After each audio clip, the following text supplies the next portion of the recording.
पूजा में दो चीजों का होना बहुत जरूरी है, बहुत ध्यान देना। एक, जब कोई भी विद्वान ब्राह्मण आपके घर में पूजन कराने आते हैं, कोई भी विद्वान ब्राह्मण जब आपके घर में पूजन करते हैं, कोई विद्वान ब्राह्मण जब आपके घर में पूजन करने के लिए आते हैं, पूजन कराते हैं, सबसे पहले दीप प्रज्वलित करते हैं। क्या प्रज्वलित करते हैं?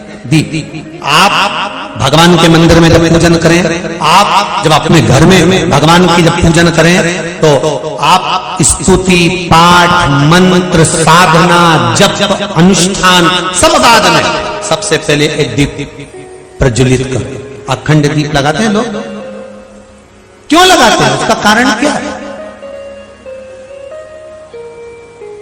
किस लिए दिया लगाया जाता है? कभी आपने ब्राह्मण देवता से पूछा कि ब्राह्मण देवता ये बताओ, सारी पूजन कराते हो उससे पहले आप दीप प्रकट करते हो, दीप प्रज्वलित करते हो, ये अखंड दिया जब तक पूजन होती है तब तक जलता है, हम पाठ करते हैं जब तक दिया जलता है, हम अनुष्ठान करते हैं जब तक दिया जलता है। इस अखंड दिए का मतलब क्या है?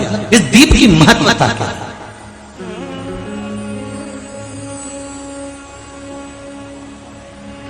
क्यों जलाया जाता है दिया? शिव महापुराण की कथा कहती है, पद्म पुराण कहती है, महाराज उस दिए को जलाने का केवल एक कारण होता है, चाहे ब्राह्मण हो चाहे यजमान हो, दोनों के बोलने में अगर कोई त्रुटि हो गई हो, दोनों के बोलने में कुछ गलती हो गई हो, तो शंकर भगवान का अर्थात जो दीप प्रकट करा है, इसमें, इस ज्योति में, इस दीप में, इस अग्नि में वो बल होता है कि सारी त्रुटियों को समाप्त कर देता है, सारे देवताओं को एकत्रित कर देता है। उस दीप में वो बल प्राप्त होता है, उस दीप में वो बल होता है कि सारे 33 कोटि देवता उस समय पर मात्र दीप करते से सम्मुख में आकर खड़े हो जाते हैं। और ये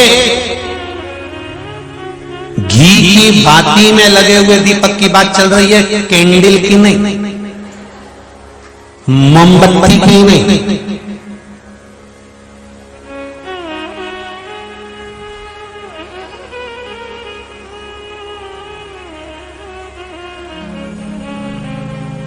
दिए में घी होता है, बाती होती है, भरा हुआ, कैसा होता है?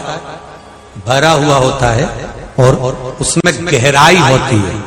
जो दिया जब जलते जलते जलते जलते जलते जलते घी समाप्त हो जाता है, दिया खाली हो जाता है, लोगों को लगता है कि दीप खाली हो गया, पर अग्नि पुराण कहती है कि वो दीप खाली नहीं हुआ है। जिस देवता के नाम से तुमने दिया लगाया था, उस देवता ने तुम्हारे घी को स्वीकार करा, बाती को स्वीकार करा, और जितना घी उस दिए में डाला था, भगवान उस देवता ने उतनी ही झोली दिए के बराबर तुम्हें खुशियों से भर दी, जिस देवता का लगाया। दो चीजों में अंतर समझ लेना कि हिंदू धर्म में दिया लगाना क्यों जरूरी होता है, मोमबत्ती नहीं। मोमबत्ती दूसरे धर्म में लगती है, हिंदू धर्म में दिया इसलिए लगाया जाता है कि दिया घी का जलते जलते जलते जलते जब आखिरी में खाली हो जाएगा, तुम्हें लगेगा खाली हो गया, और जो दिया देवता के सामने रखा है तुम्हें खाली दिख रहा है, पर वो देवता ने तेरी कामना से, तेरी बुद्धि से, तेरे चित्त से जो बात निकली है कि भगवान मुझे क्या चाहिए, वो जलते जलते जब खाली हो जाएगा, तब वो भगवान के आशीर्वाद से जो तुमने मांगा है वो वापिस भरा जाएगा। दिए में और मोमबत्ती में ये अंतर है कि मोमबत्ती जलते जलते जलते जलते आखिरी में वहां पे भी ढेर, यही अंतर है। उसके बाद में कुछ भरने के लिए बचा, मैं तो लुढ़कने के लिए बचा, मैं बचा कुछ मोमबत्ती में, कैंडल में कुछ बचा नहीं। हिंदू धर्म के अंतर्गत एक एक चीज अगर भगवान के सामने रख रहे हो, एक एक चीज अगर भगवान के सम्मुख में तुमने प्रदान करी है, तो वो जीवन का सुख देने वाली, खाली नहीं।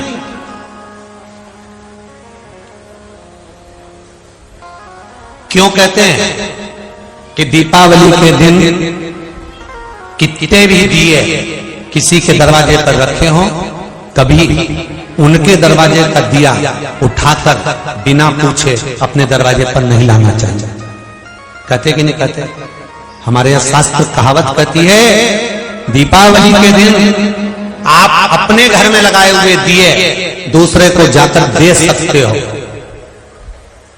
पर दिया जब ठंडा हो जाए या दिया लगा हुआ हो तो किसी से बिना पूछे उसका दिया उठाकर अपने यहाँ नहीं लेकर। यहां तक वर्णन है कि मंदिर में अगर दिए लग रहे हैं और आपको लग रहा है कि मंदिर में ये बात चल रही है दीपावली की, ये पशुपति व्रत की बात नहीं चल रही है। कौन सी बात चल रही है? दीपावली के दिन मंदिर के दरवाजे पर अगर कोई दिया लगा देता है तो कई लोगों में इतनी समझ होना चाहिए कि उस दिए को खसकाकर तुम अपना दिया फिट